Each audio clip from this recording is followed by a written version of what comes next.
দিনটা ছিল শুক্রবার। আব্বু মসজিদ থেকে নামাজ পড়ে আসার পর আমরা সবাই ডাইনিং টেবিলটা সেট করছিলাম। যেহেতু দুপুরের খাবার খাবো। তো এই তো সুন্দর করে সেট করা হয়ে গেলে আমরা সবাই মিলেমিশে একসাথে বসে খাবার খাই।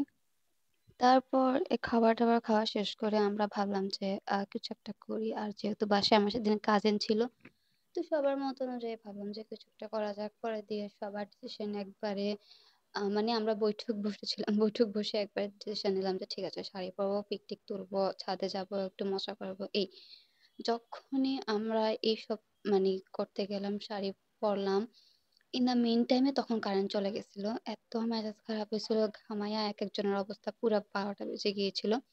আর এটা আমার খুবই, খুবই, খুবই ফেভারিট একটা শাড়ি। যার কারণে আমি আপনাদেরকে আরেকটু ক্লোজ থেকে দেখাচ্ছিলাম। বারবার শাড়িটা দেখাচ্ছিলাম যে শাড়িটা আসলে কেমন? শাড়িটা অ্যাকচুয়ালি খুবই সুন্দর। একে তো রোদ, তারপর কারেন্ট যাচ্ছিল আসছিল যার কারণে তেমন ভালো করে বোঝা যাচ্ছিল না। আমি যখন ছাদের একটা ভিডিও দিব তখন আপনারা ভালো করে বুঝতে পারবেন অ্যাকচুয়ালি আসলে মানে শাড়িটা কেমন। তো তারপর এখানে আমি একটু রেডি হচ্ছিলাম, তো ফ্যামিলি প্রাইভেসির কারণে আমি এখানে কিছু ইমোজি দিয়ে দিলাম, যার কারণে আমি এক্সট্রিমলি সরি। তো প্রথমে ভেবেছিলাম যে চুলগুলো এভাবে সেট করার পরে ঘেমে আমার পিঠের ১২টা বেজে গিয়েছিল, সাথে সাথেই আমি আবার চুলগুলো বেঁধে ফেললাম।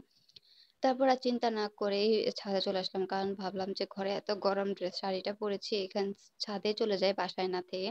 তারপরে তো ছাদে আসলাম আর আমি আমাকে দেখতেছিলাম, মানে পুরা রেড কালার একদম ফুটে আছি। মাশাল্লাহ মাশাল্লাহ, আমার নিজের কাছে নিজেকে খুবই ভালো লাগতেছিল।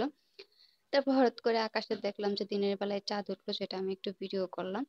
তারপরে তো ছাদ থেকে এসে বাসায় চলে আসলাম, নুডলস খেলাম, তারপর চা খেলাম। সন্ধ্যার নাস্তা শেষ করতে না করতে মনে পড়লো যে কিছু জামা কাপড় ধুয়ে শুকাতে দিয়েছিলাম, সেগুলো এখনো বারান্দায় আছে। তো বারান্দা থেকে নিয়ে এসে আমি এগুলো সব সুন্দর করে ভাঁজ টাজ করে আমার কাভারে রেখে দিচ্ছিলাম। তারপরে আমি একটু নাইট স্কিন কেয়ার করলাম। অ্যাকচুয়ালি আমি কোনো প্রফেশনালদের মতো নাইট স্কিন কেয়ার করি না। জাস্ট আমি একটু ফেস ওয়াশ দিয়ে মুখটাকে ক্লিন করলাম, ধুলাম। তারপরে একটু নাইট জেল দিলাম। পন্ডস এর যে নাইট জেলটা আছে সেটা একটু দিলাম। দিয়ে জাস্ট ওটা হালকা করে একটু মেল দিয়েছিলাম। ইন দ্য মেইন টাইম আমি দেখি যে আমার এই যে কসমেটিক্স এর যে সেকশনটা, এখানে প্রচুর পরিমাণ বালি জমে আছে। তো ভাবলাম যে একটু এগুলো মুছে ফেললে সুন্দরও লাগবে। আর বেশি বালি জমে গেলে না কার্ড নষ্ট হয়ে যায়। এগুলো যেহেতু বোর্ড, এগুলো নষ্ট হয়ে যাবে। তো ভাবলাম যে ঠিক আছে মুছে ফেলি। তো এই তো মোছামুছি শেষ করে একটু টিভি দেখতে বসলাম।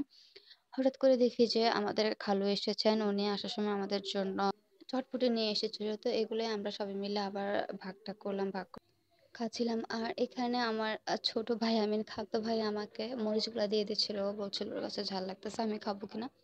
তো আমি বললাম যে আচ্ছা ঠিক আছে আমাকে দিয়ে দাও। তো এই তো চটপটি খাচ্ছিলাম আর টিভি দেখছিলাম।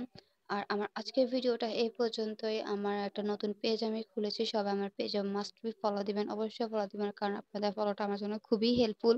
আর যদি আমার ভিডিওটা ভালো লেগে থাকে অবশ্যই আমার ভিডিওতে একটা করে লাইক, কমেন্ট এন্ড শেয়ার অবশ্যই করবেন। আর আমার ভিডিও যদি কোনো দিক দিয়ে আপনাদের কাছে একটু বা কিছু পরিমাণ ত্রুটিপূর্ণ মনে হয় তাহলে অবশ্যই কিন্তু আমাকে কমেন্ট করে জানাবেন যে আমার এই জায়গায় ত্রুটি, ওই জায়গায় ত্রুটি। তাহলে আমার হেল্প হবে বা সুবিধা হবে আপনাদের মনোরঞ্জন করা অনুযায়ী বা উপযোগী আমি কোনো ভিডিও মেক করতে পারবো তখন।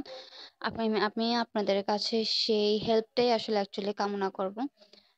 হ্যাঁ, ব্লগিং করাটা অ্যাকচুয়ালি আমার শখের বশে বশে ব্লগিং করা। আমি যেহেতু একটা সময়ের মধ্যে দিয়ে পার হচ্ছিলাম, সেই সময়গুলো একটু তুলে ধরে রাখছি, একটু সেভ করে রাখছি। এক সময় আসবে যে সময়গুলোতে আমি এগুলো বসে, বসে দেখতে পারবো। আমার স্মৃতিগুলো আমি রিমাইন্ড করতে পারবো। তো যার কারণে আমি অ্যাকচুয়ালি এগুলো ভিডিও করি। বাই অ্যান্ড আল্লাহ হাফেজ।